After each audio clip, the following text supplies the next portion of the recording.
All right, hey, welcome back. Let's get into today's Bible reading. All right, so we are in 2 Samuel 5, starting in verse 1. So David becomes king of all Israel, 1002 BC, so 8 years have passed. Then all the tribes of Israel came to David at Hebron and spoke, saying, Indeed, we are your bone and your flesh. Also in time past, when Saul was king over us, you were the one who led Israel out and brought them in. And the Lord said to you, You shall shepherd my people Israel and be ruler over Israel.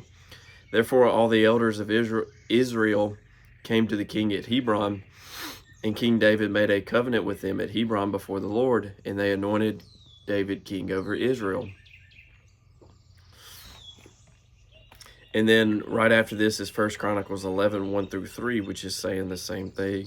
I don't see anything different to call out. So then now 1 Chronicles 12, verse 23 says, Now these were the numbers of the divisions that were equipped for war, and came to David at Hebron to turn over the kingdom of Saul to him, according to the word of the Lord, of the sons of Judah, bearing shield and spear. 6,800 armed for war of the sons of Simeon, mighty men of valor fit for war.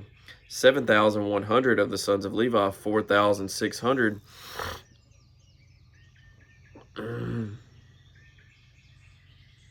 Yeah, I may have read that wrong. So the first group was Judah, then Simeon, then Levi.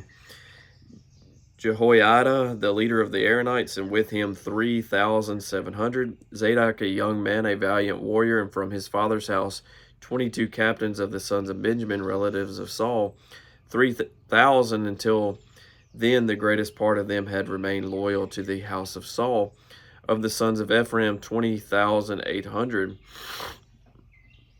Mighty men of valor, famous men throughout their father's house. Of the half tribe of Manasseh, 18,000 who were designated by name to come and make David king. Of the sons of Issachar, who had understanding of the times to know what Israel ought to do, their chiefs were 200, and all their brethren were at their command. Of Zebulun, there were 50,000 who went out to battle, expert in war with all weapons of war, stout-hearted men who could keep ranks. Of Naphtali, 1,000 captains, and with them 37,000 with shield and spear. Of the Danites, who could keep them in that call, somebody's trying to call me. Of the Danites who could keep battle formation, 28,600. Of Asher, those who could go out to war, able to keep battle formation, 40,000. Of the Reubenites and the Gadites and the half tribe of Manasseh, from the other tribe of the Jordan, 120,000 armed for battle with every kind of weapon of war. All these men of war who could keep ranks came to Hebron with a loyal heart to make David king over all Israel. And all the rest of Israel were of one mind to make David king. And they were there with David 3 days, eating and drinking, for their brethren had prepared for them.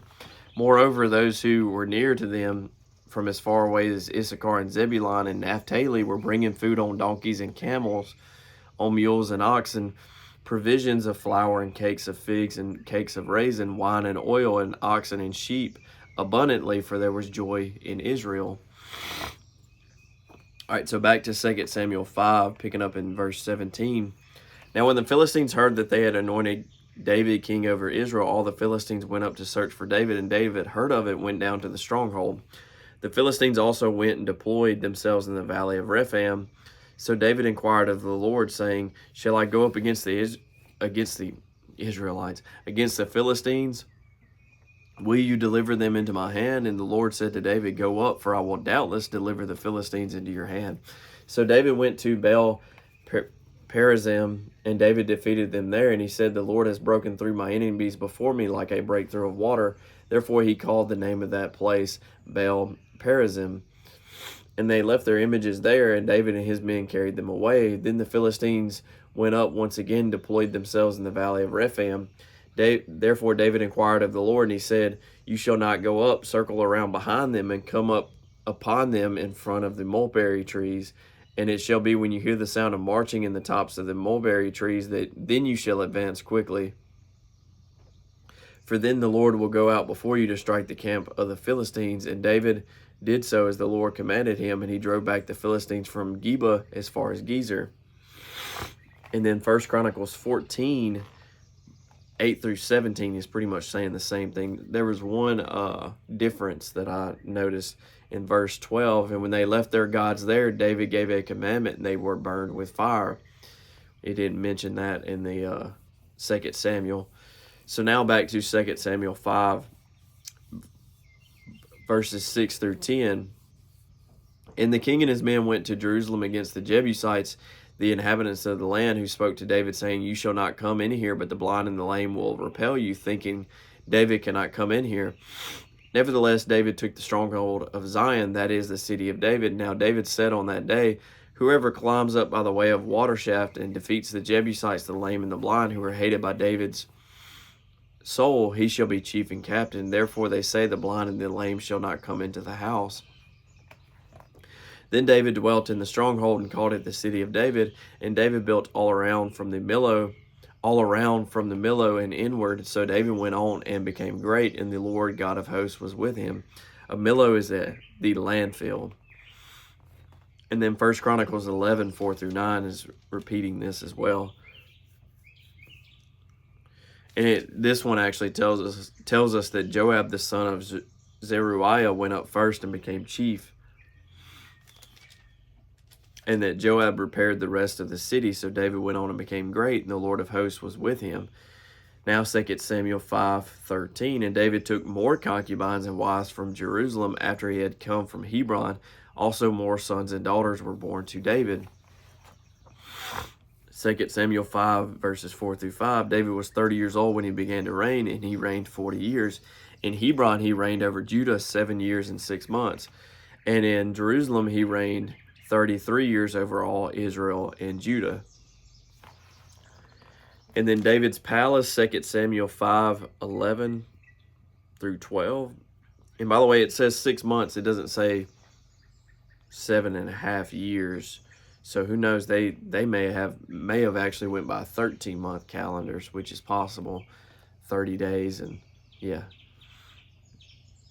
30 days for 13 months. Or no, maybe it's 28 days actually. I can't remember. It's got to be 28, I think. But anyway, then Hiram, king of Tyre, sent messengers to David, and cedar trees and carpenters and masons, and they built David a house. So David knew that the Lord had established him as king over Israel, and that he had exalted his kingdom for the sake of his people Israel. And then 1 Chronicles 14, 1 through 2 reads the same thing.